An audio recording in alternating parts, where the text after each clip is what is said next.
Attention, please. The show starts in 10, 9, 8, 7, 6, 5, 4, 3, 2, 1, go.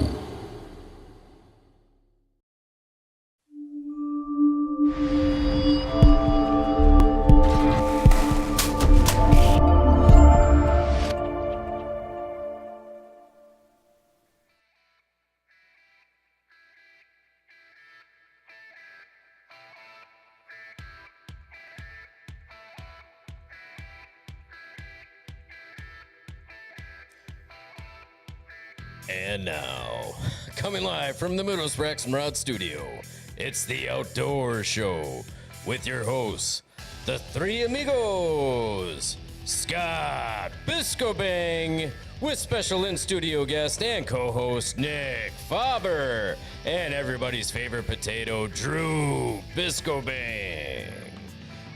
Hi, Luke. Hi, Luke. Hi. Quick with that music off there. It was just like, No more music. that's it. We're shutting it down. And now, All right, guys. Welcome back to another episode of the Midwest Rex and Rod's Outdoor Show. and welcome to the 2023 Year in Review Special. It is. How very special it is, indeed. Because we're a special group of guys. It's a special group of guys that we are. Welcome, Nick. Hey, how's it going? Well, I'm here. That's always good. Yeah, welcome, Nick, and welcome, everybody. And we hope you guys had a joyful and merry, merry one, if you will. Absolutely. I know we did. I'm exhausted. It was Yes. 6 straight days of I didn't have that many. friends and family and lots of holiday cheer. I had to do a lot of hydrating yesterday. Too I was much. at the chiropractor yesterday, and he's like, "You're pretty locked up." I said, "Could dehydration have anything to do with that?" He's like, "Oh, 100%." I'm like, "Yeah, I had a lot of fluids, just the wrong ones. yeah." Well, I was going to say, cheers to a little bit more Right. holiday cheer. Well, I hydrated yesterday, so, but yeah, it was a good amount of old fashions and Christmas ales and bush lattes. Have you ever had a new fashioned? No, I just like them old. I like them old too. I don't know if that's a Sounds thing. like an Ohio thing. And that's all we'll say on that. This is the Midwest. Them's fighting words. Let's get it out. But yeah, we're here doing our 2023 year in review, kind of our recap, kind of recapping some of the stuff that we did this year. It was an exciting year. We did have some downtime with the show, unfortunately. Yeah, well, I mean, out with the old, in with the new, as it were. Once again. Once again, exactly. And here we are in a new location. For those of you tuning in for the first time, or maybe even just the first time this year, this is the new studio now, and hopefully the long-term studio. This would be It'll be long term. We're good. I would say the 4th interpretation of the studio, a 3rd location where we started with Chris. That was a good one. That studio changed a couple times. That's at right. least. Yeah, that's right. Same location, but we Same changed things location, up. but it was kind of moving evolving, around. and yeah, we did some remodeling down there just in time for us to move out of there, Right. and then build a new one, which was a lot of fun. We did that, so that was back in 2022 that we built that. So it kind of went from spring till. We were in there just over a year. I think we were there like 13 months or something like that. Well, so you view that as that was a fun experience building it. Yeah, I mean, we built it together, you and I, and we had the help from James and Mike from the team was there James helping us out. Formulo, yep. Mike was there, absolutely. Mike helped out quite a bit. I just recall a lot more swearing involved. oh, Like, there why was. isn't this wall straight? Yeah, there was plenty of that. But It's a hunting show. It should be crooked. Oh, yeah, it was well, crooked. much like our name up here. The Outdoor See? Show. We're a little slanted. We're crooked. Yeah. Well, not crooked. Not in that. No, not in that way. None of that Ohio stuff. No. Oh, jeez. Ay, ay, ay. What is going on? It's the Crown Royal, I think I'm sitting. It's got me in the festive fighting spirit. No. So 2023 in review, right? So we talked about building that one, and then unforeseen changes happened, and we're here now. And I have to say, from a personal standpoint, I really do like the layout. I think you did a great job. Which one did you like better, Nick? I think the other one I liked a little bit the background a little bit more, but I like the facility much better here. Yeah. Personally. I did like the background on that. I did, yeah. It looked like you had a lot. I mean, it's new, so there's still stuff changes that we can make, but I think that it was more developed. You were there for how long? Over a year, right? Yeah. So I mean, And I liked the facility there better. Really? Because we had a pizza oven. And We have a microwave. there's a pizza oven. It's I right know, across but the we street. would eat lippers, right? Yeah, lippers. Mexican lippers. Yeah, Mexican. I'm not even going to tell you what it is. You can figure it out on your own. That's pizza. Be Maybe they Mexican should Google lippers. it. Maybe you should be 18 before you Google that. careful. What are these guys eating? Well, that deserved a round of I applause. don't know why. But Luke, is there any explanation for that debauchery there? No. Riveting. Good stuff, Luke. Good stuff. They should call them warm keys, am I right? Because they're not so hot. Anyhow, no, really, really great. I don't know. I'm looking forward to this upcoming year in the new studio. I'm excited about it. We have a lot of exciting shows planned for you coming up. So That's what we always say. that is what we always say. And then No, we've here had we some- are. We did have a lot of great guests this last year. I mean, Nick, you joined the team just this last year. Yep. Or, towards the beginning of 2023. Yep. Right after our ice fishing adventure that we had as a team, which was a lot of fun. Nick's like, hey, you guys seem like you're a lot of fun. You ever looking for anybody else to join your team? I'm like, you mean Nick Faber, who's always outdoors? Yeah, Nick, you can join the team. We'd love to have your content. So me and Nick used to work together at a, we won't name the hauling company, but it was trash. Anyhow, Literally. and I wanted actually to get Nick to join the team a while ago, and it just didn't work out for many number of reasons. So, happy that you're here now. I appreciate it. It's awesome. You're definitely my replacement. So Oh, no. Oh, no. He's done a good job filling in. yes, absolutely. It's been a miracle that I haven't missed a show yet. Like I got a little bit of a head cold going on here.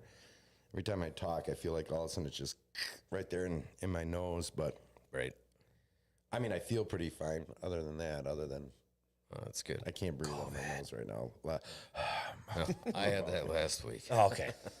No, it's nothing like that. This has been for a few days here. Again, not staying hydrated through the holidays probably has a little bit to do with that. Just But a wee bit. yeah, I mean, it's been a great year. We had a lot of great guests. I'm trying to think of who we all had on this last year. Scott Bass was on again for his second time. He's always a lot of fun to have on the show. We always laugh hysterically. We have to have him on now that he's retired. Yes. Oh, he wants to come back on. He's like, yeah, there's a lot of other things he wants to talk about, and I think he's interested in still staying involved in the outdoors, as much as possible. So he's an avid hunter himself. Kill lots of big bucks. We had Uncle Lou from Stealth Outdoors on. Uncle Lou. That was a lot Love of fun Uncle Lou. having Uncle Lou on. Who else did we have? We had Brad Berwinski from DI Wild on the show. Oh, we had In fact, we're gonna have Brad on our next show, so stay tuned for that one, guys. Wild Race. Yep. Just saying. Yeah, Jessica Ann. We had Jessica Ann. In fact, that was our last show before our hiatus. That's right. Between the leases, between getting in here and getting things built here and stuff. So did you have something there, Luke? Yeah, we got breaking news. Scott Bast, just tell me when. Big news soon. Oh, All right. oh, that's Well, exciting. Scott, we'll have to stay in contact here. Maybe you could break that news on the show, or at least we could be the first podcast you're on to break that news. Would be great. We get the exclusive, Scott. We get the exclusive. I didn't even realize he was watching. That's awesome. Thanks for watching, Scott. Excuse me. I'm trying to think who else we had on. We've had numerous guests. We've had guys on from the team. We've done our turkey specials. We've done, Nick, you did. We did our hunter or team profile Yep. show with you, and we did Jesse Bricko talking about him, the fishing and stuff. charter, and yeah. Steve Schwartz. We got to get Chris DeMolly back on the show here. One of It these sounds like days. he's a busy man. He's a very busy man. Yeah, working a lot of hours. It sounds like. But Mikey T. we had Mike on. Yeah, we did that. That was actually was that our first show back in here? Yes. And we had some technical difficulties. Which Yes. I feel like Mike's been the brunt of that a few Yes. times here, where we're like, "Oh, Mike, we'll bring you on here for this first show back." And if anything goes wrong, well, it's just Mike on, and I really feel bad. No, we'll bring Mike back on. Chris here. actually had some exciting news. He did. I don't know if. Yeah, I suppose we could go ahead. Oh, he posted it on the old Book of Face. He did. So congratulations to Chris, and make sure if you see him or come across him on Facebook, be sure to congratulate him. He is now a grandpa. He's gonna be a grandpa. Or he's going to be a grandpa. Potato, potato. Expecting grandpa. Expect. Which now it's all coming together, right? Oh, it makes sense. He's been basically a grandpa in the sense of that he goes to bed early, he farts a lot and snores. Snores a lot. Shakes the When you get older, it's not farting, it's sharting. Well, yeah. Don't forget the bad news, the sad news on the team today. What's the sad news on the team today? Jesse is in a relationship. And this time, apparently, it's not with fishing Or his boat. or his boat. Congrats, Because I buddy. can't tell you how many times I've seen that post. That's why everybody's like, my wife walks in the room today and she's like, "What's this? Jesse Bricko is in a relationship." I said, "Yeah, with fishing." She's like, "No, it doesn't say the fishing this time." So congratulations, Jesse, for getting out of that fishing relationship. No, that'll never die with him. So, That will never die. Absolutely no. that's a lifelong commitment right there. And one that lasts forever. So yeah, we had, like I said, I know I'm missing some guests. We had Jeremy Krieger on from Beerfit Travel. Beerfit Travel, that's right. It's BFTC, as it were. yeah, as it were. We've had a lot of great guests, and we've enjoyed it. And we wish we could have had some more on, but with basically having a 3 month, we almost lost a quarter. Right. You know, Yeah. out of the year between we were supposed to be in here a lot sooner, and it was supposed to be a much shorter, truncated downtime. But what do? We move on, and we're looking forward to 2024. But as far as like the season goes, I mean, so if we go back to the beginning of the season, I mean, obviously, like this time of year, we're not doing it right now so much because of the lack thereof ice. But ice fishing is the big deal this time of year. I know you were out a lot. Yeah. Last year. Yep. And I felt like I was out quite a bit, but not nearly as much as you, and even Jesse too. I felt yeah. like we left our team fishing weekend thing, and he drove directly to another lake Really? and fished all day and night. And he's the kind of guy that 3 inches, that's all he needs. We're good? No. 3 inches of ice.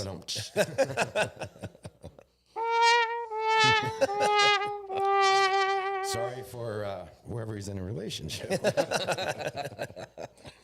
Just kidding, Jesse. We love you. Yeah. So tell us a little bit, like, what did you all hit up last year? Last year wasn't as much. The year before, I was helping out, doing some white fishing and stuff like that, and some walleyes into pier. And then we did actually really good on perch. Me and a couple buddies, we've been going up every year. About a month from now, the perch bite's always really good on the bay, on the west shoreline there, and we did real good tip downs, and that was a blast. And did a couple fun tournaments. What was it? Long Lake Did that one out there and a couple other ones, but it wasn't crazy. I mean, I did a good amount of that, but I pushed more hard for that De Pere walleye run. Yeah. That March, April time, I'm up there every other night trying to be up there, taking buddies up, fishing offshore, fishing from the boat, and trying to catch those big girls. Yeah, and you did. I mean, Luke, actually, if you scroll through some of those earlier ice fishing pictures there, that's from beginning of the season there. We got Steve there with a walleye. I mean, that is from our team ice fishing trip there. Which was an absolute blast. It was ice fishing / ice drinking. Right. There's a Slash bunch of Mortal guys Kombat tournament. just standing around drinking and with tip ups all around us. Of course, you got to get your fish fry on Or your smelt fry. or your small fry. Get 2 of them. We got Jesse there cooking up some lunch for us. Another picture of the group. There's, Who's that guy? I don't know, some guy with a little bass in his mouth, in his hand. There's Steve with another little bass. So it was actually funny where we stayed there at that location. They had a pond, a private pond there, and we were allowed to fish on it, but it was nice. catch and release only. Yeah. And that, so we had fished a couple days, and then it was like the last evening, we're like, let's just all go back to the house, and then let's just drill a bunch of holes and sit up there and crank some tunes from the shore. And then we just got on this awesome crappie bite, and we had a blast. That's awesome. Doing Oh, that. it was- There's it was- Jesse, there we go. some nice Fun. walleyes. That was me and Oh Joel. no, I'm sorry. Look at that hat. That's a nice hat. It's already faded at that point there. Too much outdoors. There's me and Jason Schrader and Matt. I think we were. Well, that was I'm not sure. Johansson. Oh, there's a fat bottom girl. Yeah, That was there actually you go. pre-fishing Oh, right wow. there. Green Bay tournament. That's Marshall or Andrew up front. That was an Isaac Lackage's boat. He's that big walleye guy, tour guy. Right. I jumped in with him and we did that tournament. It turned out to be an awful. I mean, we did good fishing during the tournament, but it was snowing so freaking bad. It was the coldest I've been. I went through 3 pairs of gloves. It was miserable. It was windy. We had probably 6 inches of snow on the boat. And what month was it? That was, geez, I think it was end of February. No, had to be end of March. We were there for the Swamp Donkey Walleye Tournament. Okay. Very cool. Yeah, that is a fat girl. What's a beaut? What did that one measure? That one wasn't that big. It was only like 25, I think. Well, you just did a really nice job with the Yeah. picture. No, I had a couple bigger ones. When we went up there at night, I caught my biggest one this year. I think it was 32. Me and Andrew got that one. That was awesome. And this year was crazy up there because when we were up there, I've never once. Usually, to pier, we're on shore in the boat, wearing waders on shore, or in the boat, we're in our our bibs, our jackets. Yeah. I've got pictures in a t-shirt and shorts. Wow. And it was hot. Like, it was like 60s. And that's why the run was so fast and over. That water heated up from like 35 to almost 52 degrees in like a week and a half, 2 weeks. Oh, jeez. Like, it went, and they spawned and out they went. Yeah. And then Isaac was saying, I don't know a whole lot about it, but he was saying since the water got so warm that the eggs weren't going to be like completely fully developed, he thought that with it being that warm, it might not be a good hatch because of how warm it got and because it's not going to be as good. So I don't know all the temps and stuff, but he was worried about that not being the best year. Yeah. It's never happened like that before. I mean, usually it goes for 4 weeks and it finally hits that temp and they slowly trickle out. I mean, this was boom, boom. Right. Yeah, and only time will tell. Yeah. With that. Yeah. I mean, 4 years down the road? Probably exactly, 3. right. If and it'll be interesting to see at that time what people, the fishing isn't as good or whatever, and if you can bring that back up again, or if people actually will remember, 4 years ago, this is what happened. I mean, I'm sure a lot of your diehard guys, Yeah, they'll be able to remember that for sure. But Even Battle on Bagel this year wasn't as big. I mean, it's only been canceled once that I personally remember. And this year they were kind of debating. I mean, that ice wasn't the best. I think they were still taking trucks, but it was one of those things like, hey, watch out, sturgeon holes. And I believe too that sturgeon spearing didn't run its full course. I don't think they met the quota. Right. Because the ice wasn't it. And people had to pull shacks off after, again, I don't know the exact dates, a week or 2. Have you ever done that? I have not. I'm putting in points for Poigan. I've never done it. I got a couple buddies that do it every year. One buddy, Jeff, he rents a shack from Phil Stadola. They've got an outfit and they do that. They've done it 2 years now. He's going to do it every year. Yeah. They haven't got anything yet, but he said it's still fun. Yeah. Oh, I hear it's just a great time. I remember when Chase Nation did an Chase episode on Nation. it. Yeah. great episode too, by the way. Did they get anything? Yeah. Yeah. Yeah. Yeah, They did. they did. At least I think they were just. I can't. I don't know if because they that was did like a year personally. or It two. was That was, but they were filming somebody. People that got one, that's yeah. right. I'm just trying to remember if that wasn't last year. That was 2 years ago. I think maybe they released the video was. It was 2 years. It was ago. 2 years ago. Yep. So, yeah, I've always actually just at least wanted to be out there, go Yeah. out there sometime for that, and just a kind of experience. You know, it would be fun to kind of hop around and see what guys are getting. Yeah. And what comes to shore and when they hang them up and Yep. stuff. I think that'd be kind of neat to check out sometime. Yeah. But yeah, you said you're putting in points for it. Yeah, I am. Yep. Yeah. For the Poigan, yeah, because I was out there this year early. We were doing some white bass fishing. We did pretty good, and you could see when the locator they'd come through. And actually, one of my buddies hooked into one. We never got it up. I'm guessing it was probably snagged. You know, you're just jigging. Also, the mark comes through, and boom, and he had it, and he fought it for 30 minutes, and Yeah. we never seen it, but you know it's a sturgeon when you're sitting there for 30 minutes coming up and down with it. Right. Yeah.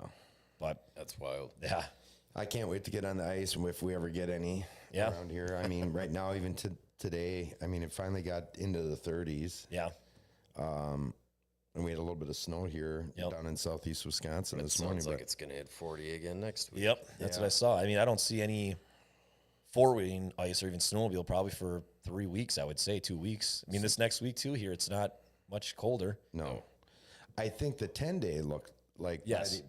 by the end of the 10-day there, we're supposed to get down into the low 30s for highs and upper 20s even Yep. maybe. So hopefully we get it going because we're planning on doing another trip again this year. And I don't know. This You year, in? Jesse is going to. We're gonna go somewhere else. Jesse's in charge of doing the Airbnb. Okay. He's like, well, you know, what are your thoughts? Because I mean, honestly, where we were, the fishing wasn't great. We had a lot of fun. No doubt, we caught fish, but there's other lakes that we could do much better on. Sure. So Jesse's like, I'm like, if you wanna find the house for us, you know, rent the Airbnb Yeah. or whatever. I'm like, I'm totally fine with it. It just So- needs to have a PlayStation 2 with Mortal Kombat, so we can have another Mortal Kombat tournament. Yeah, we get there and they got original PlayStation with Mortal Kombat, and somebody found it, and I don't know, drinking and And NCAA football 02. That's right. Yeah. Notre Dame lost. there was a lot of video game playing, and some weird poker games too. There's all sorts of fun stuff that happened that weekend, but yeah, definitely looking forward to getting on some ice when we get it here. So. Yeah. But then, yeah, then we kind of moved into after ice fishing. It's time for turkey hunting, Yeah. pretty much. So The and most wonderful time. we all had success this year. Yep. I had season A this year, and I got it done like right away. You know, first in fact, I was up the day before, and I was brushing a blind and getting tripod and everything set up for the next morning. I pretty much had a bead on these birds, and as I'm wrapping up, I can hear them gobbling at the bottom of the ridge. And I'm like, man, I got my gun with me here too right Yep. now. Like, I could probably get it done right now. I said, or I could screw the whole thing up because they're going to roost down here. Yeah. So I'm like, well, I'm up here for the next 4+ days here anyways. Yeah. I'm like, I'm going to back out. He was supposed to come up the next evening.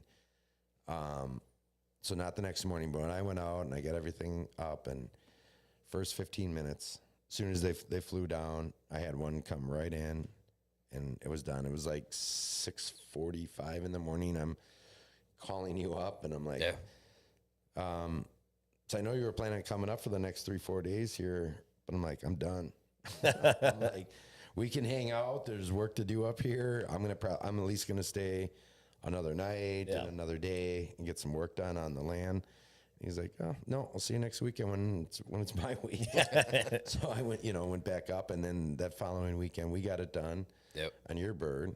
We had some great encounters. We had a bird Oh my God. right outside the blind. Literally. I mean, just 10 yards. I'm filming him, and this bird gobbles right behind. I mean, it had to be within a couple feet of the blind. And like he kind of like jumps a little bit. But there was no way to like get around and get a shot at this bird. It saw the decoy, it saw the hen, it saw the tom decoy. It wanted all the love, but it didn't want to fight for Yep. it. It was And a it shame. just kept 'cause it pacing was. back and forth. Once it saw it, that the decoy was out there. So, and sometimes that happens, right? Oh, yeah. Decoys can almost be detrimental Yep. to your hunt. It just depends on the temperament of the bird you're hunting at that time. And this one he was a big tom too. So he was probably one of these birds that had his share of fights and knows what it's like, and taken one too many spurs to the back of the head. Yeah. He's like, yeah, I'm not really interested. He's like, I'll sit here. If you Doing walk that away, again. I'll come by your girl if you want to go get a drink or something. But I'm gonna wait here till you go. So he wandered off like 70 yards away, and he wouldn't stop gobbling. He's trying to get this hen to leave this other one. He's just going ballistic. Well, we don't have to do anything, because now we're hearing gobbling over here, gobbling over there. And this is like 8 o'clock in the morning. So it's well after sunlight. Yeah. And that. All the birds were down, but we're hearing gobbling from this direction, that direction. I'm like, we couldn't get him to come in. I'm like, I don't want to overcall at this bird. I'm like, there's plenty of birds around here. And finally, he kind of meandered off. We didn't hear him anymore. And I said, Well, we were like, what's funny is, remember, so I was initially sitting on the left side of the blind. He's on the right. And that's why I couldn't get a shot at him initially, because he was coming in from the left. Yep. I Can't just get get out. my gun out, just in case he crosses. And he's telling me, he's like, He's right there. shoot him. Yeah. I'm like, I can't see him. couldn't see him. Yeah. He's like, oh my God, he's so close. I And mean, he was so close. so when he finally trotted off, takes off, I'm like, well, I want to switch spots in case he comes back. Then he came from the other side. No, a different one came from the other side. We literally just were like, kind of like, oh, wow, man, that sucks. We didn't get him, but I'm like, that Still was awesome. Oh, that yeah. was so, Great experience. So fun, to have him like literally on top of us. And I said, but be ready, because we just got done hearing a bunch of other birds. Yep. And they went quiet. So I'm thinking they're coming in. And I don't think 30 seconds, 2 minutes, I don't know. It was about a minute after we had swapped After we switched sweets. Seats. sweet. And Little sweet. I'm like, there's one coming up the hill. But it wasn't coming up strutting. It was kind of trotting. I mean, it was a tom. He wasn't doing the shimmy shake. No, like he just was like kind of running right up the ridge alongside. So he goes to swing around and get the shotgun out the window. And as he's doing it, I reach up and I hit the record button on the Tacticam that was attached to it. And kind of one fluid motion like this, hit the button, it's recording. He sticks it out. I can't even get my camera on it, and boom. Because he's coming across so I quick. mean, Yeah. it's just booking and stuff. And he shot him while he was on the run coming through and dropped him right there in his tracks. And I was like, Gotcha. And I did all that with a torn labrum oh, that yeah, I you was had supposed to be using a shooting stick. That's and I was right. like, That's nope, right. I'm not losing this one. You just had surgery. No, I didn't even have the surgery yet. Oh, that's right. It was right before the surgery. Right. I had surgery, June 1st, I think it was. Yeah. After that, that's right. I tell you what, never felt a thing. You never do. Whenever you're sighting your gun in for turkey, I always notice it feels like it kicks like a can. You're like, man, does that hurt? Shoot a turkey, you're like, I didn't feel a thing. No, I didn't hear anything. That adrenaline just Didn't feel poof. anything. Greatest feeling. I love turkey hunting so much. I just got my card today. I got week B. Season B. Season We're up B. north. Yeah, zone 3. yeah. Okay, yeah. So you put in for A. season A. So yeah, it's pretty much the same thing. Well, this year, except for Mike, you and Mike had B last year. This year, and I had A. So I did A. Mike did A this year. He got A, and you got B. So Mike will be first up when him and I go, Yep. like I'll film for him and then flip flop and he'll film for me. And then I'll be back up with him the following week to film 2 for weeks him. again, yeah. Yeah. So I'm usually gone for sure, like 2 weeks in dang. a row in that. But I mean, I don't think that differs a whole lot from you. I mean, how many people did you go out? I mean, you got your bird. Yeah, I did. You and Ryan, right? Yeah, Ryan, yeah, because I actually went out with Isaac. I took him out on a scoot and shoot, got it done right away in the morning. Then I had a couple other spots that had birds. One was by a buddy. Went scooting down there. I've never missed a scoot and shoot. Like, it was one of those things I snuck up and it was like a gimme shot. I pull up and boom, boom, boom. It flew away. I turned. He got on video. I looked at him. I said, "Did I just fucking miss?" He's like, "You did." And I'm like, "I don't think I've ever missed a turkey." And I'm like, especially at 10 yards, I'm like, wow. And then, of course, the rest of the day was a struggle. We tried scooting, shooting. We tried sitting. Nothing. Then I think it was a day or two later, I went sit with Ryan. He had the same tag. And I'm like, well, I got a bunch of birds in this spot. If you want to go sit, we'll try it. We sat down. They were like 150 yards away. Ryan started smacking the call. And they were kind of playing that, I don't know. And then three out of the 5, I think, came running in full speed. I'm like, all right, ready? Came across and boom, we doubled up right there. I'm like, yes. I'm like, I never actually had to struggle this hard. I'm like, this is nice. Yeah. So we doubled up and I got mine done. And then I took my buddy Jeff out. He did a scoot and shoot. He got his done. I was with him. We kind of scoot and shoot and we stuck it because they were close. And I called him in and he shot that. Then I had Jessica Ann the week after.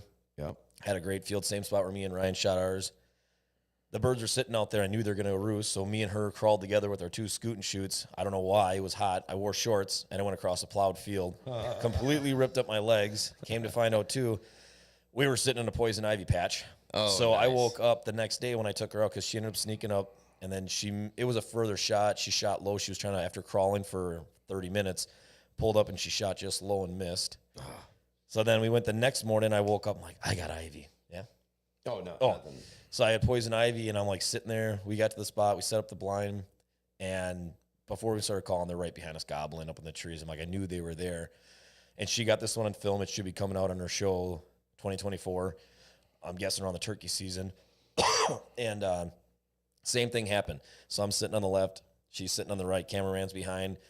And I'm calling now. They're right behind us. I'm like, they're probably going to come out on this left side, so get ready. So she's sitting there, and I'm on the left, and I look, and I'm like, no, they come out on the right. But they came right into the decoys, and Cameron's kind of trying to move the pod and trying to get it over. And then, like, they didn't know what was going on, but, like, they got to the decoys, and they're, like, doing that. Nah, no thanks. Right. And they were at, like, 15 yards. And now they're going away, and I'm looking, and I'm like, now they're at, like, 30. And I'm like, okay, I'm like, you got to shoot here, like, now, like, quick. I'm like, they're not coming back in. They're going to keep walking away, get the gun up and, shoot. And the camera guy, he's like, just take it off the pod. Like, it's got to get done now. So he gets it off the pod real quick. He goes like this. And it sucks because they didn't get the footage the whole time when they were here, nonstop. I mean, they were from here to the garbage can 6 yards away, just both gobbling together. Just kept going every time I called. So we got all the sound on it. Then he took it off, got it over real quick. I'm like, no. Boom, and she smoked it. I'm like, yes. And then after that, I think I got one other guy, Trey. I took him out, and then I was done after he did a scoot and shoot again, and we got it done the first try. But then I had poison ivy. I think I showed you the pictures from just below the groin area all the way down, and it was nasty. I mean, it'd be leaking through my pants, and I get it pretty bad. Yeah. And I told her, I'm like, you owe me so big, Jess. I'm like, I got this because of your hunt. That's what you get for wearing those Larry Bird shorts. I know. I'm scared to see the footage that she got because when I was sneaking away, I kept pulling my shorts all the way down so I could try and cover them going through the plowed field. So my underwear was out the entire time going away from them for 35 minutes. So I'm like, I can't wait to see that footage. I hope they crop that out or they only show like the shooting part, not my butt cheeks going across the field away from them. The magic of editing. Yeah. We'll see. Yeah, hopefully we won't see. Anyhow, That too. so yeah, it was a great turkey season. Yeah, I think everybody tagged out, didn't they then? Mike did not. So Mike was doing some scooting and shooting and that as well. And he just kept running into hens. Oh. So he'd just sit real still in that. I mean, he had one like within a couple feet of him as he's just sitting there. And I thought for sure it would be a slam dunk for him too. I'm like, dude, because he was going up at random times. I used go up. I'm going up for this day during the middle of the week. Just times I couldn't make it work, to go up with them. So he went up all these different random times during his season, and he had close encounters. He just couldn't make it happen. Yep. But not for lack of trying, for sure. But Jesse and his son, Hunter, Hunter got his, I think that's his first turkey this year. Jesse, I believe you're watching it. Or is this his second? I'm not sure. With this kid, who knows? This could have been his fifth turkey. Dude's already. just Who on knows? fire. I mean, The kid's a slayer. he But really anyways, lives up to his I name. think it is his first one. I think it was his first one. Man, I suck at life. His can't first. remember. Jesse just said his first. Oh, okay. All right. Oh, I did forget. I got one more. It was Brett. Oh, he wasn't on the show.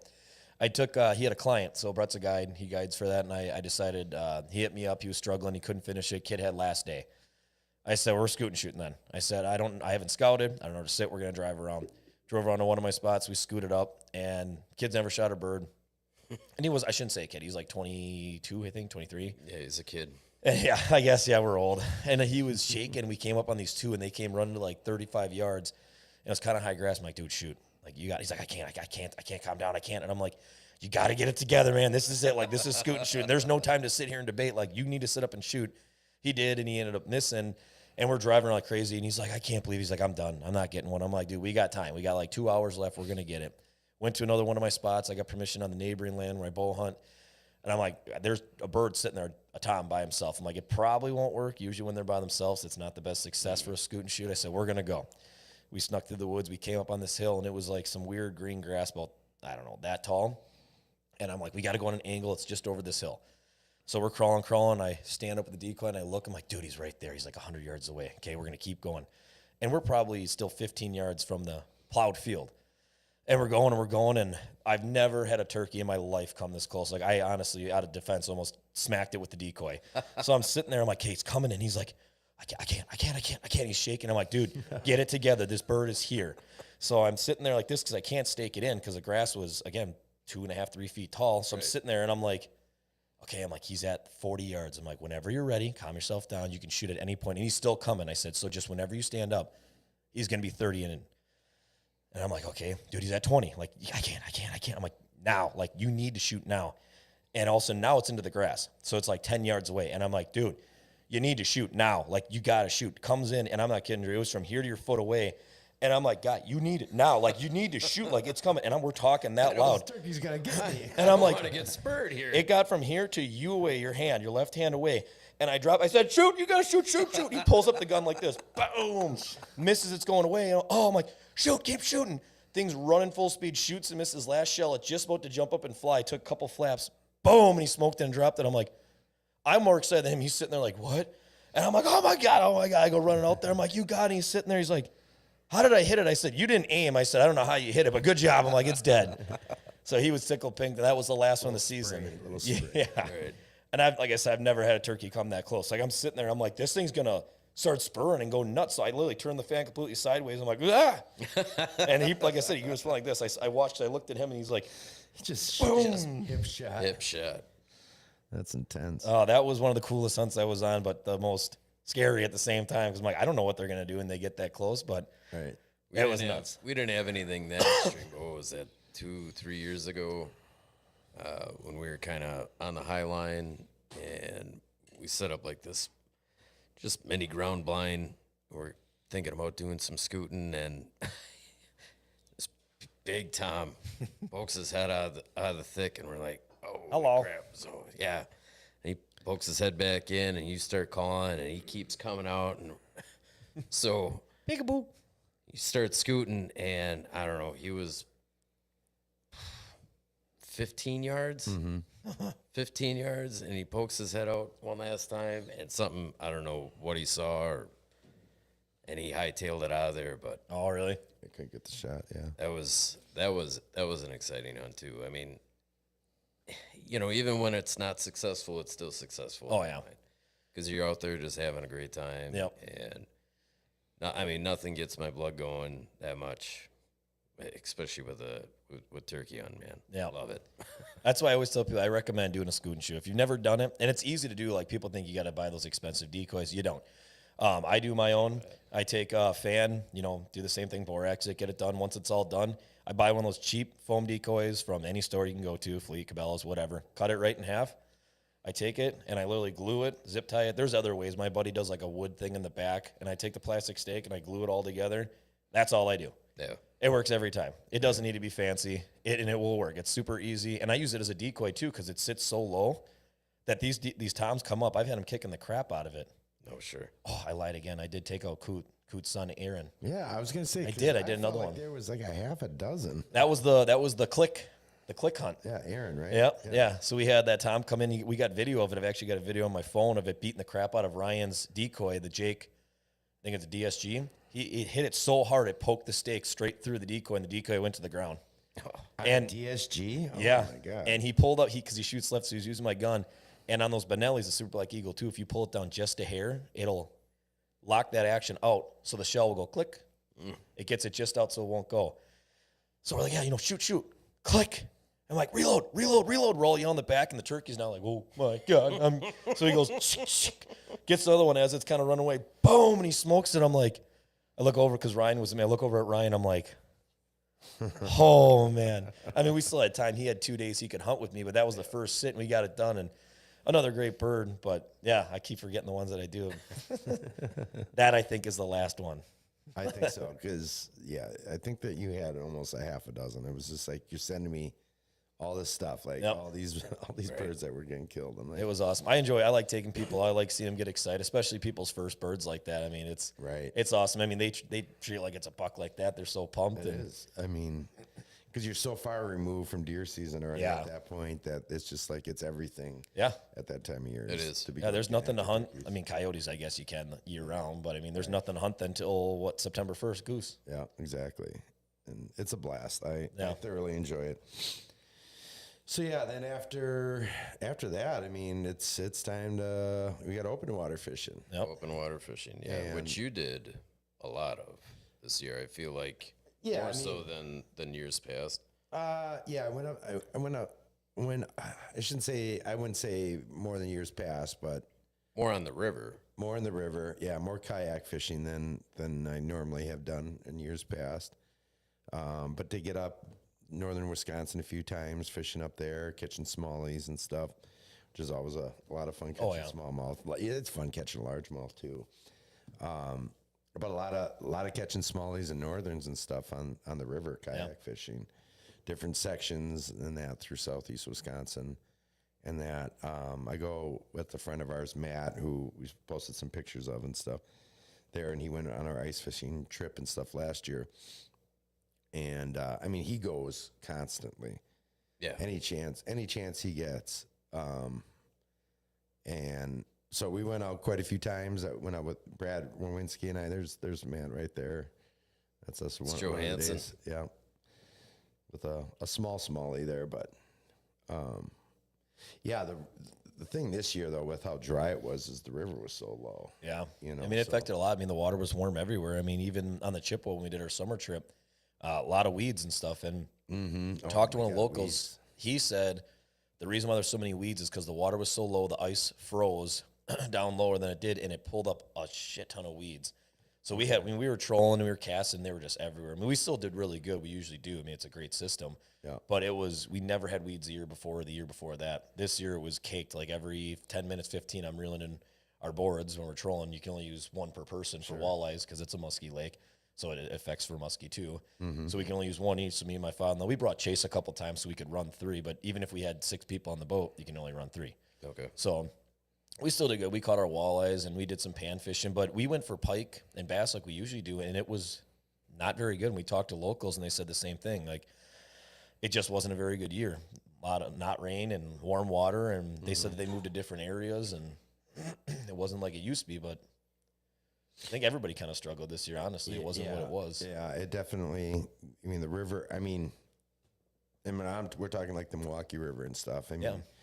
there was areas of weeds that were so thick that you're just sitting there paddling and paddling and paddling, trying to just get to the next, your next little honey hole and stuff. And even in some of those spots weren't as good as they were in years past. The northern fishing seemed to be kind of unaffected. The smallmouth fishing was a little bit tougher this year for sure, is what I noticed. Both, even in the lakes, because I don't know whether it just be, even if the lake is down like 1 foot. Yeah, they'll move to different areas. Exactly. So some of the spots I had been used to fishing, and regular spots, just we're not hitting, like they've done year after year after year. But Yep. yeah, Brad and I went out a few times with kayaks and different small lakes and stuff where that's the only way you can get into them is with a kayak. And we had a blast this summer going out there, just having fun, pack a little cooler, Yep. have some lattes and catch some fish. I mean, I love doing that stuff all summer. What else as far as like fishing did you do this summer then? I did salmon. We did the coho run. Did pretty good with that again. It's usually pretty good out of port. That's where we usually go. Did good there a couple times. I did do a couple king fishing trips. I went with Nolan Cap Top Gun Charter. Good buddy of mine, me, my cousin, and a couple other buddies. We went on 2 trips with him on that. Caught some giants. I mean, some big fatties. So that was a great time. And then that was basically it. I mean, I did my summer trip. I didn't do as much as I usually do. I mean, I didn't fish Bago once this year, and I usually go out there quite a bit. I didn't do the summer battle on Bago this year. I did that the year prior.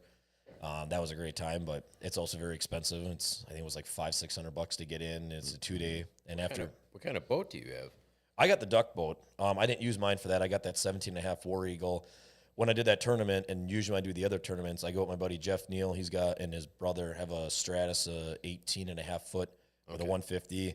Went with Isaac. He's got I think like a 200 or something. So went with them. But yeah, that was the most. This is probably the least amount of summertime fishing that I've done because I did a lot in the spring, and then the summer was just I don't know. I went to Big Cedar and stuff. Plenty of pike and bass. Did that. Great time.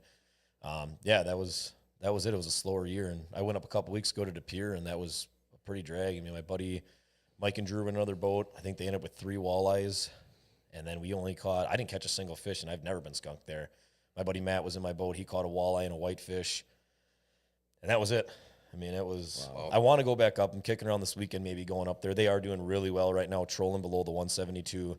I think perfect 10s, P10s. They're getting them right now. I mean, you can see people, they're getting a couple muskies mixed in too, but they're getting tanks. There's not as many. Usually you can go out there and catch like 50, 60, jigging, casting. Mm-hmm. Trolling, they're not catching as many, but they're catching big girls right now. Okay. Yeah, so, that's kind of what I've heard too, is that it's the numbers aren't there, but the sizes. The size is. So that's awesome. And then we got Jesse with Hunter's Dream Charters out of Port Washington. Yep. We had Jesse on the show a couple weeks ago, and when we did the recap of the Camo Show hunt. Jesse had an awesome year. I mean, that guy goes out and catches fish. Him and Hunter, they catch fish. I mean, even That's on an days understatement. when he'll have these posts where he's like, we didn't do as good today or whatever. It's like, no, you guys still out there. I don't understand. Not a good day is a good day for me. Yeah. Like a really good day for me. So for any of you in the southeast Wisconsin area looking for a charter fishing trip to go out on, make sure you hit up Jesse Bricko with Hunter's Dream Charter Fishing out of Port Washington. Yeah, Jesse, if you're still watching, why don't you post the link? Yeah, absolutely. Share that up with everybody. Or if you have anything to chime in on that. But yeah, he'll put you on fish. He'll put you on fish every time, guaranteed. I'm looking forward. I know if you want to come out there with us, we're going to be doing at least 1 or 2 this year. I like drinking beer. So I like catching fish and drinking beer. Who doesn't? So, yeah. And then we start moving into fall a little bit. My favorite time of the year. Is something happen in fall? What is that like? My jeans get really tight in the fall. I'll be honest with you. I might need about 5 minutes to figure it out. So with that said, we're going to take a quick, brief intermission here, guys. I know it'll probably say 10, but we'll be back in 5 here. Yep. We're going to make it a quickie. Refresh our drinks here and finish off. We'll be right back.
glass is fucking up. All right. Well, welcome back, guys. You didn't miss anything important while we were gone. But yeah, thanks for sticking around. Those of you that have stuck around here through this. Something else sticking around. Good times in the studio. Yeah, magical. Very magical. Hama, it's Fright Night. What, am I hard of smelling? All right. Again, like I said, thanks for sticking around and welcome back. We just we're wrapping up kind of like the year in review, Yes. or kind of recapping some of our favorite moments throughout the season. We just got them talking a little bit about fishing and some of the summer activities. Obviously, we're out there scouting and getting trail cameras and stuff like that in preparation for the fall. So let's talk about the fall. Yeah, what happens in the fall? I'm excited. All sorts of stuff happens Good in things. the fall. Good things. Only Probably good one of the things. first things is waterfowl hunting. Oh, yeah. Tell us a little bit about how your season went. This was my slower season, actually. I didn't do a North Dakota trip. I didn't really goose hunt much.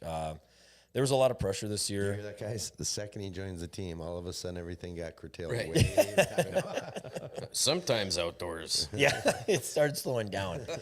No, we didn't have as many geese as we usually do in this area. There's a lot more pressure. I did a lot of dove hunting early, and that was crazy. I mean, opening day, there were 7 of us. I had a just plowed up wheat field, and we shot a 7-man limit, which that's 15 per person. I'm not good at math, so you can do the math. And there was a lot of doves. Carry the 2. I'm also not good at math. So we ended up with quite a few. I did a couple hunts like that, and a couple more limits that we did. We did a couple pigeon hunts. We actually got, I think, 2 or 3 pigeon bands this year, so that was cool. Oh, that's cool. Yeah, that was neat. Sorry for those racing pigeons. Those guys aren't making it home for those guys. Yes, we did good on that. Goose was a little bit slower. We Duck- talked about that a little bit too. Yeah. With Johnny from Drop 'em Outdoors, a couple 2-3 shows ago, and that like it was just an odd year. Yeah. As far as both in terms, I think I've heard of both in terms of geese and ducks. Yeah. To an extent, like almost like migration patterns Right. changed a little bit. Is it, I refresh my memory here and what your take was on it. Do you think it's a migration pattern thing, or do you think it is a pressure thing? I think a bad hatch, probably happened. Again, people did good early. There was a few groups, but after opening day, like the second day, I seen a lot of people struggle. And after that, now again, certain groups are still pounding them, certain areas. We're still doing really, really good, but for the most part around here, it wasn't the best. We had pretty good hunting, then it died, and then October kicked off with really good goose hunting from what I seen from friends and the couple hunts that I went on, and then it kind of died down and tailed off again. And even the guys that I know that were pounding them early, basically after mid-October, running through November, they'd tell me the same thing. We haven't been shooting much. Again, a couple here and there days they did good, but how many times they went out to have it? Usually you go out and nail them. In the years that you've been goose hunting, in your opinion, was this the worst? Oh, hands down. Yeah, without a doubt. I was out still scouting. I have all my friends that are still nuts as crazy as I used to be about it. 2 kids too, it makes it a little bit harder now, but to get out and scout like I was. But yeah, I did not see as many birds. I live not too far from here, and there's the mill pond. There's some city limit fields that usually are stacked with hundreds, if not dang near close to 1,000 birds. That this year there was only maybe a week where there was 400, 500. And then they petered out and they left, and we never got any extras. Like even now, late season, I know a couple of guys that went out and still did decent, but they're not stacking them like they used to. Like it now was like we have that holiday hunt. I think it's still going on. I'm not 100%, but they're not even stacking them. Huh. It's just been weird. And duck was same thing from what I heard from people. I went out a ton. Probably more than I have with my boat and around this area without going to North Dakota. And we had, our good hunts. We did Northern Opener. I think we shot like 9 or 12 ducks, which wasn't bad, but not like we usually see them. Usually up in Fremont where we go, we see a lot. And I heard the same thing. People are kind of struggling. We did Southern Opener down here. We went to HorrorCon. I think we shot like 6. Wow. And it was like the same thing. Like there was just not as many birds, not as much shooting. And I hit up HorrorCon a couple more times randomly. We had one day we did decent. I think there was 3 of us in my buddy's boat. We shot, what was it, like 10, 11?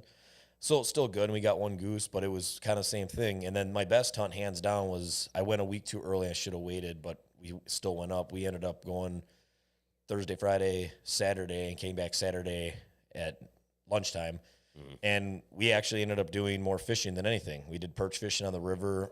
We still shot ducks every day or morning, whatever we did. We still ended up with 8 between 3 of us, which wasn't bad. But my best trip was I got back that Saturday, and then that's when the weather switched. They were supposed to get cold winds and snow, so I flew back up to La Crosse with my buddy from Tennessee, Jake, and then Jeff. We went up there, stayed at a place, went hunting during the snowstorm, and we got out there, and there was a crap ton of boats. Like, the launch was full on I think it was Tuesday morning. I mean, there was like 30 rigs there, and I'm like, Jeez. does no one work?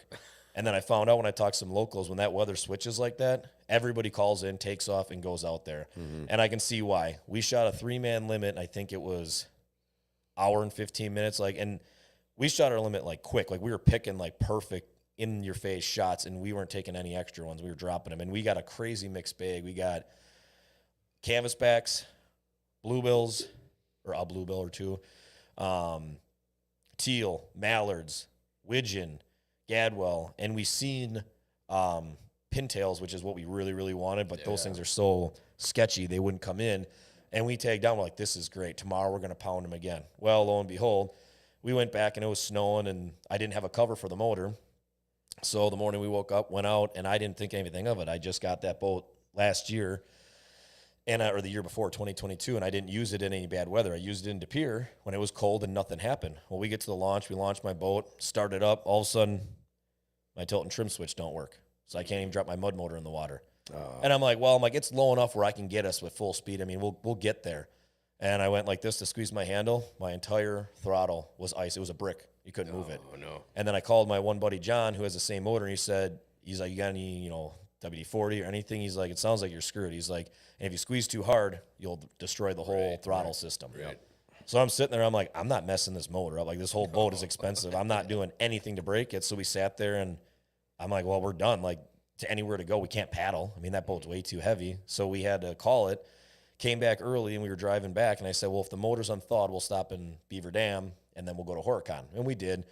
And same thing. I mean, there was a couple rigs out there. I think we seen maybe 120 ducks total. We shot 4. I think we shot 2 widgeon and 2 shovelers. Wow. And that was basically, I think that was the last time I ended up going out there, and I had a couple ponds where we shot a 3-man, a 2-man. How many years have you been hunting out in North Dakota? I went my first time with Victor Dillon and Joel, 2018. And I've never been out there. I didn't really know what to expect. All I thought when I heard people say North Dakota, it's just stupid easy. There's birds everywhere. And they're right. They are everywhere. They actually work. You still got to work to get permission. People just think you can go to public or you knock on one farm and you can hunt that every day. Well, that's not it. You still got to scout. Yeah. So we put in the hours and the time. In 2018, we had a 4-man limit, 6 or 7 days that we were there. Every day we limited. And then I went out last year in 2022, me, Dylan, Victor, and Cody. And that was hands down the best year we ever had. We were done every day within an hour to 2 hours of the morning hunt. What do you do the rest of the time then? Oh, well, see, the last time we did a lot more scouting, but this time I had the same spots, the same fields, and I have a lot of the farmers on phone, so I can call them and let them know I'm coming out and make sure we got permission. So this time was a lot more laid back. So we're getting home at 9, 10 o'clock in the morning, sitting there, and I have never played so many damn games of cribbage in my life. And I have never seen so many empty beer cans. Even the renters of the Airbnb we stayed at, they came there as we were picking up, and they looked because we had the recycling bin full and like 6 more garbage bags full of beers, and they're like, did you guys drink all of that? Or is that from the other people that were here before that you guys found cans? I'm like, oh, no, those are ours. And they're like, where are you guys from? We're like, Wisconsin. They're like, oh, okay. And I'm like, wow, why do you say it like that? But the nice thing is we never, had to go out in the bars up there. I mean, the beers there are cheap. So we hit, I think, 1 or 2 bars for a couple hours, but it was literally cribbage. I bet you any money we played over 200 games of cribbage. That sounds awesome. Yeah, it was. And then there was no hangovers because we would drink every single day at 9 a.m. So by 6, 7 o'clock at night, we were all in bed ready to go and wake up at 5 and we were fresh. It wasn't like we got back home and drank and it's 1 a.m. and you're like, oh, God. Right. That's awesome. Did you notice or have you heard anything? Was there other areas that struggled, or was it kind of more of just this region here that? Even North Dakota. I had 2 different buddy groups that went out there, and again, they did good. One buddy did really, really good. They were out there in the snow, but the other 2 groups that I know were shooting like 8, 10, Really? 12. And one of the groups, I mean, 2 of the groups had like 6 to 8 guys, 2 different groups. I think they only limited out 1, maybe 2 days out of 7. And it was like 8 to 10. And when you think about 8 to 10, it's, you can do that here. Right. And it wasn't for a lack of them scouting. They just said the birds were kind of stale and they didn't see as many. And then I was hearing the same thing in other states. Again, certain times, depending on the weather, people were doing good, depending on that migration. But around, from what I heard and from what I seen from people, this was hands down probably the least amount of social media posts, the least amount of success, because you see that just all the time. Right. So it was, I wish I knew, I wish they came out. I know they said the numbers were down this year. The DNR always does a post with how many birds are down, and usually the last couple of years it has mainly been down, but I ain't seen nothing like this. And then a couple weeks ago, before it closed, I was up on the bay with my buddies carp boat, Dan and Mike Davis. Right. We did a diver hunt, and we seen a good amount of birds, but not like it should be. I mean, there should have been tons of them. And there was mergansers. I think we ended up with like 11 ducks that day, and we got a nice old squaw. You got a really nice golden eye, a couple other mixed ducks, and then a crap ton of lawn darts, mergansers. Because we call them lawn darts. You shoot them, you see them, they go into the water and gone.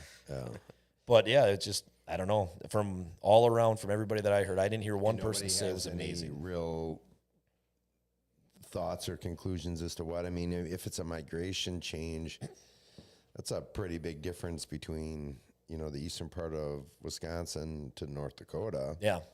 And everything in between. Like, it's no real thoughts or conclusions, or has there been, anything out there that people think this is why? Or The biggest thing that I heard, and I believe too, is this year was warm. Canada, our birds come in when Canada freezes. I mean, that's their migration kicks off when, okay, there's no more water for us to sit on. Again, you're going to have birds year round. Even here in the coldest of cold winters, we have birds here. They don't leave. Some stay. But to get that migration started, right now. yeah, exactly. To get that migration started, you need cold. You need freezing, and it pushes them. So same thing, they hit North Dakota, Wisconsin. They'll hang out here when stuff starts freezing. They stick to our rivers. Like I've floated the river, Milwaukee River here, and shot a ton of ducks. Well, that's when all the ponds and lakes freeze up, and these birds aren't shipping out yet. They go to the river. They need water. That's where they're roosting. Yep. This year, they didn't need to. Everything's open. I mean, even right now, there's birds don't need to leave Wisconsin. That's true. Yeah. I mean, maybe northern Wisconsin, I know they have ice, but here, they don't have to leave. Right. There's plenty of food too, and that's the thing. Like the crops came off late this year. That was another thing. Corn got cut extremely late. I just saw corn getting cut days ago. Are Yeah. you serious? Yeah. Yep. And that's the thing. Serious, Clark. I'm serious. Those birds, they move down. If there's not food, like bean fields and stuff are getting cut later, they come in and they fly around and they check. I mean, if the buffet is empty, you're going to sit here, you're going to go down the street to the next place that's got a full buffet. Right. And that's what pushed them. So it's always weather and it's food. And I think a reduced number, and that all combined together made the perfect storm. Again, we're not even ice fishing. We down here, I don't think anybody could even touch ice yet this year. Right. Except for Jesse. Well, yeah, he's got to go north. There ain't no way he's walking now. Well, no. No, But not he now. was But earlier he already. found ice earlier this season. That, good Lord. About 2 inches, and they just slayed the crappies. The best time is early. Yeah. No, he was on He 'em. said he was like fishing in like 3 foot of water.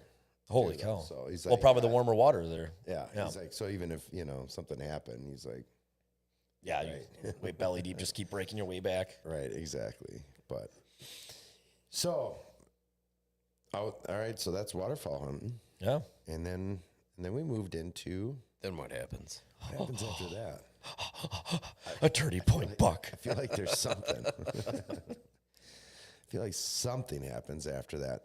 And I think you were the first one to get a buck this year. In fact, I think you were the first one on the team. Well, actually, Hunter might have been first.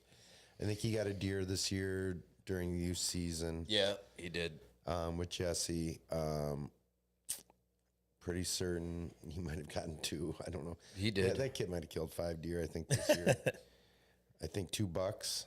Well, that family definitely ain't going hungry. I can tell you that much. No, I mean, and they eat venison and fish almost every single day. Right. But as far as, outside of that, I think you were the first one to put the buck down this year. You did it in October, right? Yeah, October 7th. I shot a doe 2 weeks before that because I want to make sure I got meat. And then, the story behind that one, I know I told it before, but I was duck hunting on the land that I was bow hunting. And I mean, where we were duck hunting was no more than 200-300 yards away from my stand. I think that was his youth buck right there. Yep. You can tell how green the trees are in that. Oh, yeah. You can see the rifle there just on the bottom of the photo. Oh, yeah. So that was Hunter, Jesse's son. Anyways, I'm sorry. Oh, no. Yeah. So, no, then like I said, I duck hunt in the morning, and I was trying to get a couple buddies to go out. I had the buck that I ended up shooting the week before when I was duck hunting. I came home, I was exhausted just because we had so much fun duck hunting, had nothing to do with drinking, and I didn't go out hunting. Well, sure enough, tat cam goes off, and there's that buck, and I'm like, yeah, that's the only time I'll see him in the daylight. And again, I went duck hunting, ended up going out. I'm like, this is stupid. The whole time I'm sitting there, I'm like, I don't even know why I'm It's out. further down, Luke. No one can duck hunt. I'm just gonna sit here on my phone, Not that far. scrolling around, and Going up. and all of a sudden, I don't know, probably an hour and 15, 20 minutes before I even that far one. away from shooting light. And all of a sudden I looked at my arm, I'm like, oh crap, there's a deer out in the field way down. I'm like, well, hopefully he comes to the food plot. Damn. And I looked and I'm like, oh damn, it looks like a decent buck. And I was playing cat and mouse with a much smaller buck, a 9-pointer that was just outside the ears and came up real tall. And I seen him almost every night I was out. And he would always come out and he'd go on an angle like this, and he'd always be 60 yards away doing the same thing. I'm like, oh, that's that buck. Sure enough, buck comes in closer, and all of a sudden I look, I'm like, oh no. I'm like, that's that buck. And I'm like, okay, I'm gonna get my bow, and there was no wind, so I grabbed my bow, and then comes in, and he's at 40 yards, and I'm sitting there like, wait a minute, shit. Close your eyes and just stop looking at it. And then I kept looking, like, yeah, okay. I'm like, damn it. I'm like, then my legs circle, I'm like, stop it, knock it off, stupid. And I'm like, okay, calm myself down. I watched him probably for 20 minutes, and I'm like, okay, now he's at 30. He's walking, he's chewing around on the plot, and I'm like, okay, he kept walking, feeding around through, and I'm like, okay, he's at 25 yards now at least. So I'm like, all right. Waiting because he's eating, and I'm like, I know he can see me, and he's too old to do something stupid like draw back now. I don't need him to look at me, and I mess it up. So I drew back, and I'm like, oh, baby, I got it. Because he looked away, and I drew back, and he's still feeding. I'm like, put it right in the crotch of the armpit. I'm like, you are done. Take my time. Just, and then I go to look at my arrow like an idiot, like a rookie. And I watched my arrow sail. Still wasn't a terrible shot, but it was probably 4 inches behind the shoulder, and it was up higher than I'd like it to be. Arrow goes through, and I hung the bow up, and I sat there, and I'm like, and he runs, and I'm like, oh my God, I just fucking missed the biggest. I just wounded the biggest buck in my life. I'm like, I'm never going to see this deer again. And he ran 35 yards, and he stops and stands there. And he looked up to the left, and I'm like, grab another arrow. I'm like, you got to be kidding. He's at like 45, 50 yards, and I know I'm good up to 60, 80. I practiced it for out west. And I'm like, okay, grab my bow, and I'm just about to draw back. And he goes, boom. He hits the ground. I looked at him like, what? That's crazy. Like, there's no way. I'm like, I've made way better shots than that. They don't drop. Hang the bow up, and I sit there. And then I start shaking again. I'm like, oh my God. Getting my phone out, and I take a snap. I'm like, I just shot the biggest buck of my life. I'm never going to shoot a bigger buck. Then I start calling my uncle and calling my cousins that usually come and help me. I'm like, and then I called Joel. I think he was the first to answer. No one else is answering. I'm like, when I'm in the tree stand, if I'm calling you right now, you know that I shot something. Right. So Joel answers, and he's like, hey, what's up? I said, I got him. I got the big buck. I got him. He's fucking dead. He's like, the big one? I said, the big one. He's like, honey, I gotta go now. And she's like, well, we got like dinner plans. He's like, nope, not anymore. We don't. So he flew over, and then I called my uncle, and he's like, well, what happened? I'm like, he dropped. And I told him the whole story about I wasn't very confident in the shot. And he's like, was he dead? I'm like, I don't know. He's in the high grass now. I mean, it's like 4 feet tall. I'm like, I can't see him, but I know where he dropped. Is he moving? I'm like, I haven't seen him move. He's like, go get him. I'm like, no. So I just sat there like this, and then I waited, and then I looked up. I'm like, okay, whatever shooting time was at the time. I'm like, okay, I'm going to go check now. Yeah. With 5 minutes left, just in case I got to stick him again.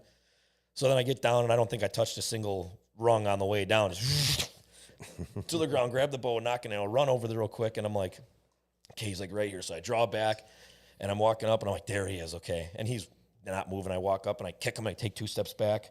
And I walk up again, I kick him again, I take 2 steps back. I'm like, Jesus. No way. Oh, I'm making sure he wasn't getting up.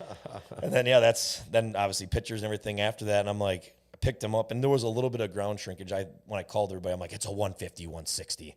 Because I thought he was a little bit wider, but after I walked up, I was still like, holy cow. And unofficial green score that we did, my uncle helped me with, it was like 144 and something. So I've never scored any of my other bucks, but I was just tickled, and I'm like, it's going to take me a long time to beat something like that. Yeah. And that's the biggest buck, I think, one in the top 3 of the biggest bucks I've ever had on camera. and definitely the biggest buck I've ever been able to draw my bow back on in my life. And where were you hunting? This was way up north, What's right? the latitude, longitude? It was Area Lake. That's my buddy saying we're fishing. He's like, where were you fishing? We call it Area Lake. Was it local? Oh yeah. Okay. Yeah, I was here in West Bend. Gotcha. Yeah. Okay. Yeah, I mean that's a hell of a buck to take out of southeastern Wisconsin for sure. Yeah, I was I mean, jacked up. that's a hell of a buck to take. Yeah, I mean, Central, Yeah, and there's been some Western, really big bucks taken out Northern. of this area Yeah. for sure. And it's funny because I found his shed 3 years ago. I had this buck on camera last year, and I wanted to shoot him. He was a good buck last year, but he wasn't that last year. Yeah. So when I saw him, we had him on camera early. So when I seen him coming in velvet, I'm like, okay, cool. And then we seen him a couple times daylighting before bow season. And then once bow season kicked off, not a single picture. Nothing. And then, like I said, the week before, which would probably been the last week of September, we had him on camera during the daylight when we weren't out. And then we never seen him again until the night that I shot him on October 7th. Here he rolls up on you. Yep. And then it was funny because 3 years ago, same tree stand, same plot, same everything. I shot another decent 8 or 9 pointer October 7th. So, and that's why I was telling people, like, you don't have to wait till that rut. I'm like, early October is always good for me, and obviously late going through, but I know a lot of decent bucks. My uncle, too, he shot, I think it was a 150, almost a 160 October. If they're on, Oh, if they're, what's that? you've taken good bucks outside of the rut. I've had most of my success during the rut. Yeah. Now, I could have killed better bucks in earlier seasons. Oh, than what I end up. the dumbass buck. Yeah. There's been multiple bucks that. No, I mean the one that Dad was watching the video and proceeded to call yeah. you a dumbass. Yeah, well, that was opening morning of the 2017, 2019. That was a 10-pointer. Yeah, it was. You know the rules, right? 10-pointer. What's that? On passing bucks. Never pass something on the first day that you shoot on the last day. That's exactly it. I don't live by that. I did it this year too.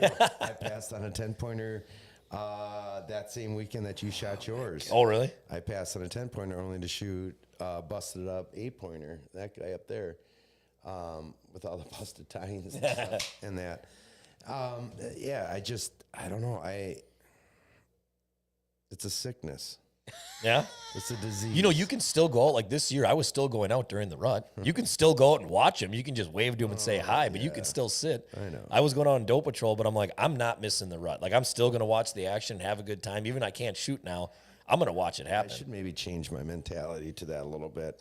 But the one he's talking about, yeah, I videotaped this whole buck. I never even grabbed for the bow, and I filmed the whole thing, and I'm showing my dad and that, and he's looking over my shoulder, looking in the back of the truck. And he watches as the video as the buck walks away and out of my life.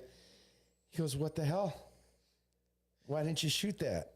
I'm like, "I don't know." He's like, "You're a dumbass." So yes, the dumbass. Did you ever buck. ever play a game of Trump before? Dumbass. It was opening morning of opening day. Oh, it would have been done. that.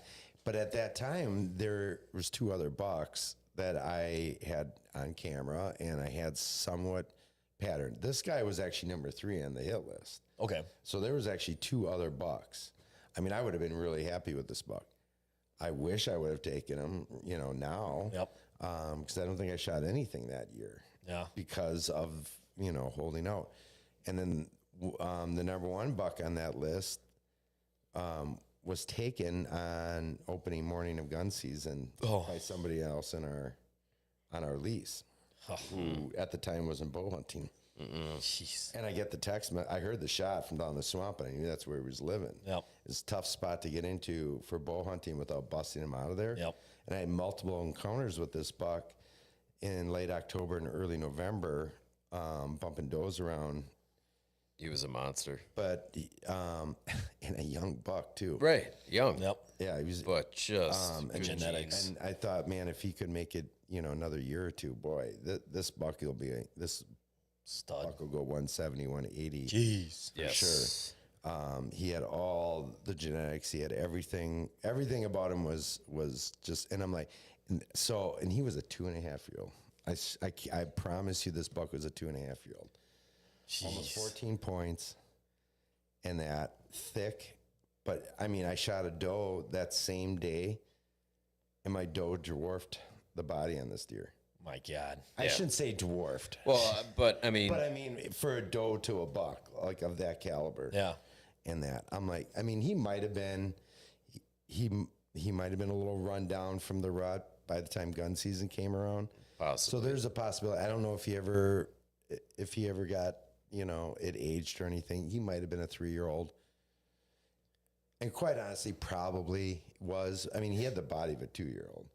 Damn. You look at this picture up right there, and that Mike's buck there is a 4.5. Mine's a 3.5. I was saying, the And gray you can see the body. difference. Mine's a 3.5-year-old buck right there, and then his is a 4.5-year-old. So you can see that gray. You can always tell usually it's straight through. Right. There's not a chance. I mean, I shouldn't say there's not a chance. I just don't personally think that buck was much older than 2.5. No, I mean, more than likely for him to have the mass that he did there, he probably was 3.5. And I think I have a couple pictures of him the year before that would indicate that if it was him, it was kind of hard to tell because he blew up quite a bit. But he had that start of the double split G2s. He had G2s, splits on both. And so when the buck was shot, and I got the text message, hey, I shot a big one, and I'm like, I know which so one that is. does he have split G2? I don't know, our split brows. I mean, split brows. Did I say G2s? Yeah. Yeah, Split brows. Split brows. Not split G2s. He's like, I don't know. I haven't even seen him up yet. I'll and then he sends the picture. I'm like, Damn. that's him. And for being a little bit if I thought he was a 2.5 or a 3.5, I still would have probably shot him. Oh, yeah. With those encounters, he's just, because you just don't always get those kinds of opportunities. And I know there's going to be people that are going to be like, oh, well, that's just, you got to let those ones go. Well, that's a tough to do when you got guys hunting just to the west of you. And That's just what I to the say. It's north always of you. property. I mean, everybody always says like, "Oh, But I would don't have passed I don't that." like being like that either. Like if I don't shoot it, the neighbor's going to shoot it. Yeah. But if you kind of know that that's the way things kind of go. Yeah.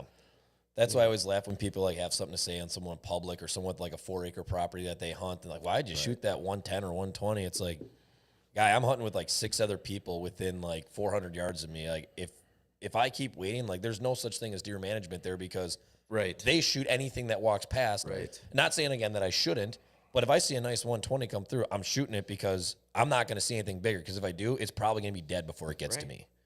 Yeah, absolutely. I mean, teach their own. Yeah. But to that, teach their own. Yeah. Right? If that was the animal that you chose, then be happy with it. Yeah. And I think we need to start just being happy for each other. No, it's social media has been kind of a disease to the industry. Like back in the day, I mean, 90s, people were always talking, you shoot a nice buck. Nobody ever gave you crap, really, for the most part. I mean, you shot like a decent 120. No one said anything. Right. Now it's like social media. It's like if you're not shooting a 150 every year, you're not getting sponsors. You're not this big buck hunter. And you shouldn't post it on social media because no one cares or people are just going to talk about you saying, oh, look at that little thing that they shot. I would have passed that. Well, no kidding, dude. You live in, Ohio. You live in Nebraska. You got 400 acres of private land and you guys have 400 deer sitting out in your fields late season and 50 of them or 60 of them are bucks over 120. Right. Yeah, congrats. I wouldn't shoot a 120 either if I was you. Right. But I'm sitting, most of the spots that I hunt are like, 20, 30 acres, or one of the biggest spots I hunt is 4 acres. What do you want me to do? I can't manage anything There's no there. such thing as deer management on something like that. No. I mean, it's hard to manage even 40 acres. Yeah. In terms of like being able to hold deer Yeah. on it, that's What do we got now? We're on what? 190. 190. That's hard. Mm-hmm. That's incredibly hard. Yeah. Again, because of who we know around us is hunting. Yeah. That too, and to keep them, the other thing people don't understand, like if you have the property and if you don't own it, who says you can put a food plot out there to keep them on your property? It's the landowner's choice. It ain't mine. They let me hunt their land. But hey, can I go in your back, cut down some trees, and then dig it all up and put a plot in? People are like, I don't want you doing that on my land. Right. So I can't put a 10 acre plot to keep the deer in the swamp and keep them in the woods because landowner says no. Right. I can do a small one in this little area. That's all I can do, though. What are you going to do? Yeah. Right. That's what it is. You know, I guess going back to that split brow buck, in the moment, you know, it's that heart sink. Yeah. But also, I was super stoked for our friend that killed the buck. Yep. It reignited his love for hunting so much that he went back to bow hunting the next year. Yep. He had not bow hunted in quite some years. I mean, and that wasn't the only reason. There was also life circumstances that Right. that kind of helped him get back into it too. That, you know, things. But it kind definitely aligned. played a role. But it definitely played a role, and that's awesome. I mean, and now he's killed a couple now with the bow again. That he, you know, after having putting it down for quite a few years. So you know, super happy for him. You know, and that's the way it needs to be. Yeah. Well, and I think You can't help it. You know, it's like, oh, you know, it's like Yeah. you get that instant. You know, I had the trail camera pictures, I had encounters and all that stuff. But at the end of the day, you got to be happy. Yeah. I mean, whether it's your friend, And your you- neighbor, whoever. no, and you always are.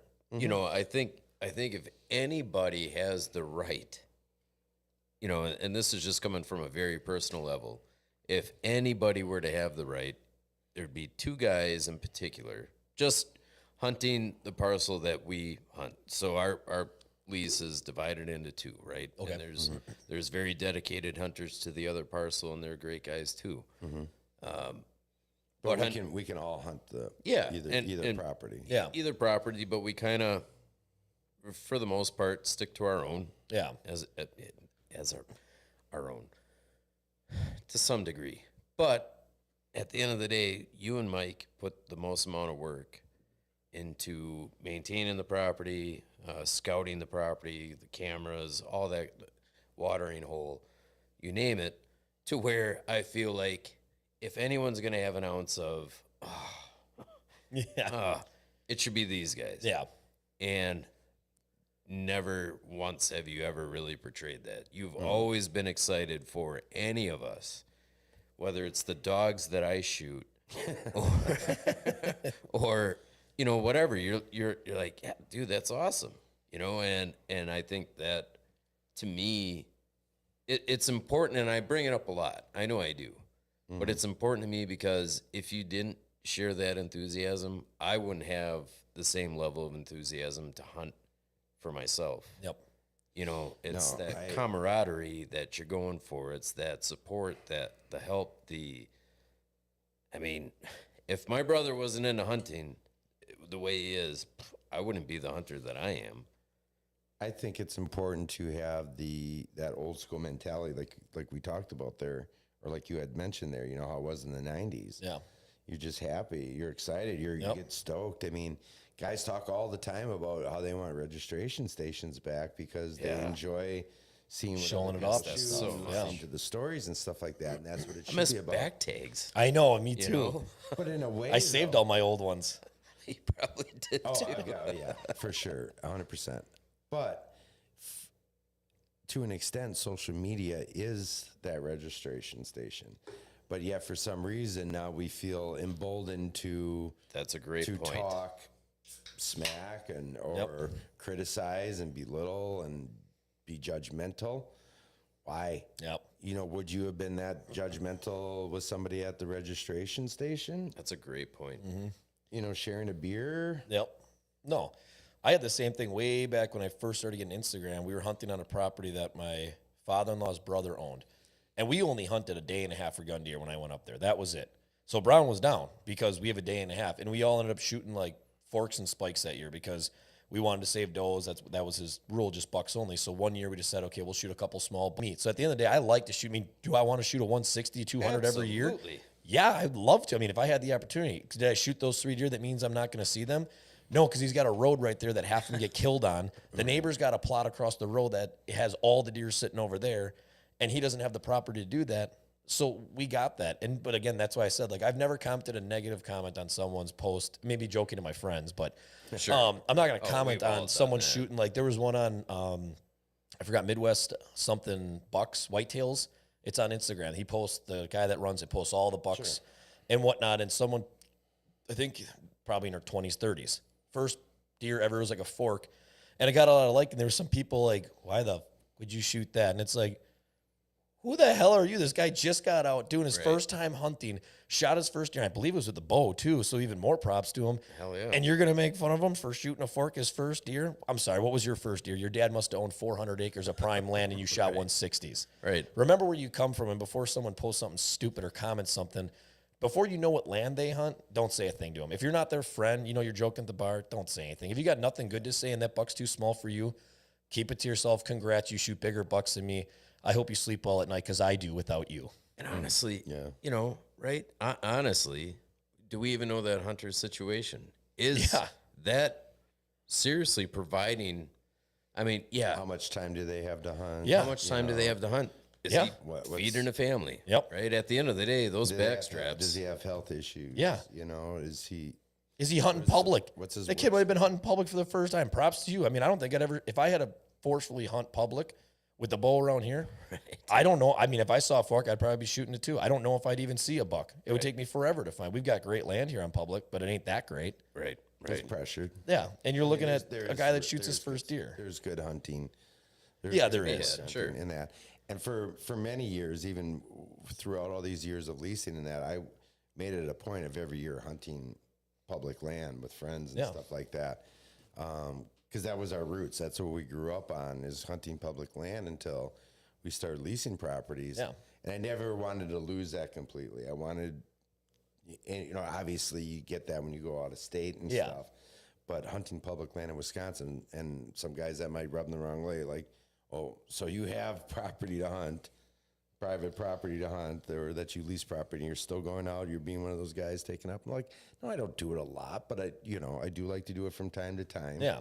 They get out there and, mix it up out there on public land and see, what you can, so keep that woodsmanship alive, instead of having this property that you know exactly where all your stands are and, where your cameras and deer movement. It's fun to challenge yourself because there's no doubt about it. Public land hunting is a completely different animal. Oh God, yeah. And I've got nothing but the utmost respect for the guys that are that can be successful, and especially the ones that are continually successful. So, but anyways, we're kind of getting off on this a little bit. Hunting, we're going to kind of wrap this up here shortly here, but outside of everything we talked about, or maybe even as something we talked about, if you could pick one moment from this season as your favorite moment in the outdoors this year, whether it was something you talked about or maybe we kind of glossed over or whatever, what is there one particular? Definitely, the night that I shot the buck. Yeah. That one's got to stick in there. I had a couple good other hunts, through the year, turkey and stuff, but that one, biggest buck of my life, first giant buck I've ever had on camera that I actually got to shoot. Hands down, that was the special moment for me. And then two, I didn't have anybody there right away. We didn't have to track. So I got to finally, probably for one of the first times in my life, because I usually call buddies when I shoot one if I don't see it drop. I got to walk up to that buck alone. I got to put my hands on it first. There was nobody there to see my raw emotion, my excitement, and my happiness. It was just me. And again, without my phone, I had it in my pocket, but I just did it all myself, just sitting there enjoying the moment before, probably a half hour before my buddy showed up, just sitting there with the deer all by myself. I don't think I've ever experienced that in my life. Yeah. So that was Appreciate it. Yeah. Yep. That one is definitely and the way you want to without having to hold it back for whatever reason or feel like you need to act a certain way because others are around you. Yep. Sure, I get that. Yep. And I think I said that night too. I was praying. I always pray when I'm in the tree stand. I was praying.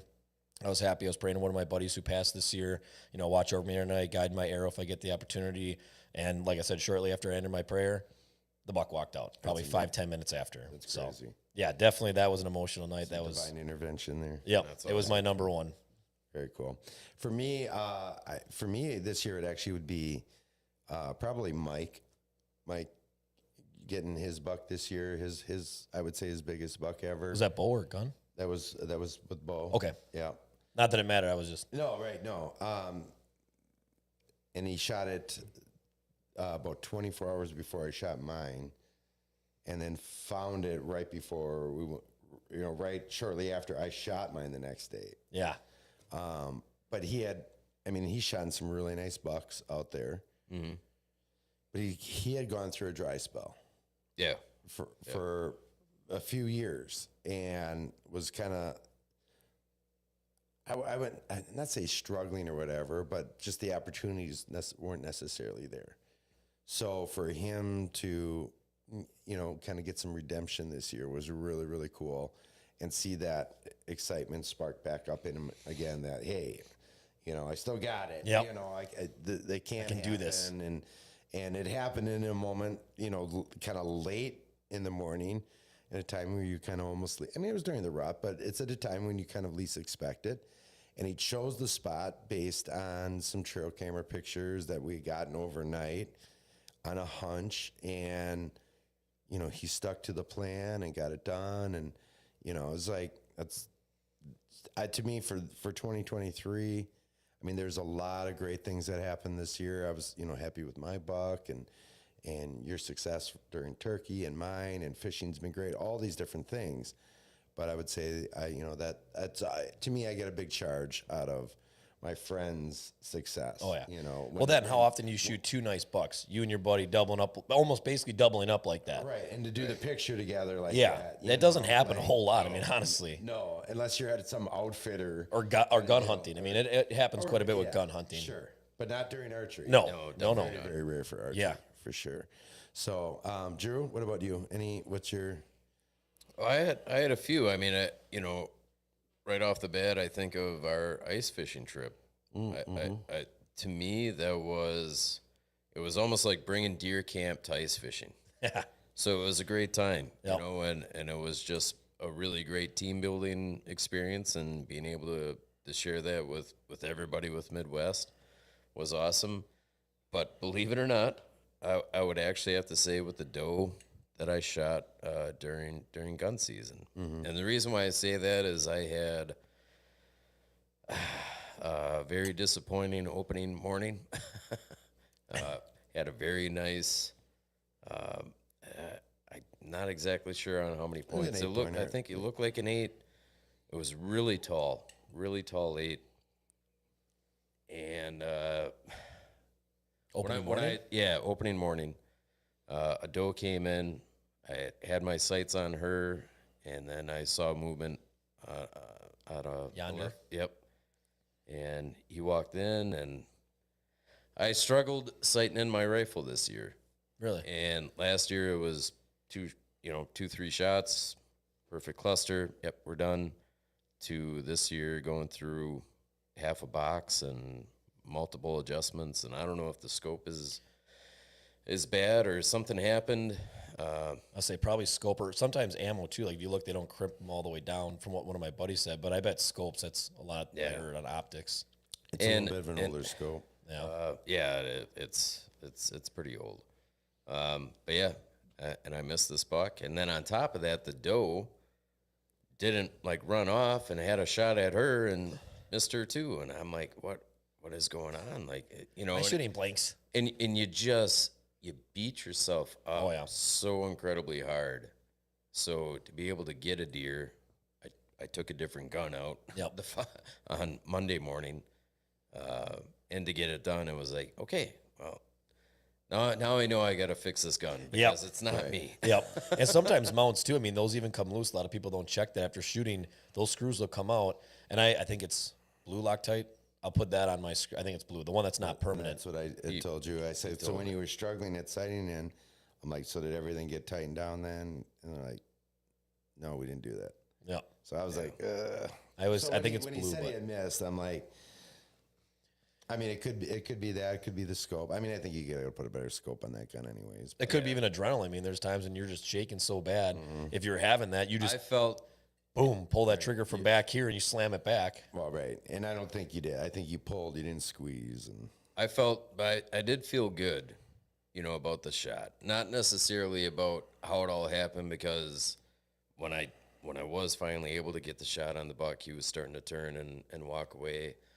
So it was easy to say, well, yeah, that wasn't the best shot on that buck.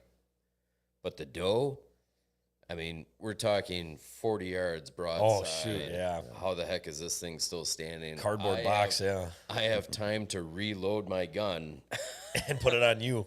Yeah, and it was like, no, there's something wrong with the scope or the gun, so I got to get that figured out. But, you know, long and the short, I was able to get it done.